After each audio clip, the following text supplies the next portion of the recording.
5 участников ингушского протестного движения отказались участвовать в следственных мероприятиях в Нальчике в знак протеста против долгого ожидания в раскалившемся на жаре автозаке, сообщила адвокат Фатима Урусова. По ее словам, сегодня арестованных активистов уже не в первый раз привезли в автозаке из СИЗО-1 Нальчика в Центр для проведения следственных мероприятий. Находятся эти учреждения территориально недалеко друг от друга, на дорогу уходит не больше 20 минут. В автозаке, который прибывает к центру к 11 часам, как правило, находится 5 человек. На следственные действия вызывают по 1-2 человека. И не факт, что следователи готовы к работе с арестованными именно в строго назначенное время. Когда-то задерживается конвой, когда-то адвокаты. Дело в том, что 50 прикомандированным следователям выделен один этаж здания центра, и для того, чтобы проводить следственные действия с фигурантами уголовного дела по протестному движению, не хватает кабинетов. Поэтому на следственные мероприятия наших подзащитных вызывают, когда находится свободный кабинет.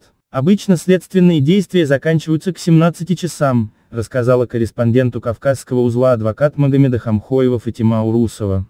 Адвокат отметила, что в ожидании своей очереди арестованные томятся в раскаленном автозаке. В железном автозаке воздух в жаркий день прогревается до состояния раскаленной духовки. К тому же, арестованным не дают воду, они не получают сухой паек. Иногда выручают конвоиры, передают ребятам воду.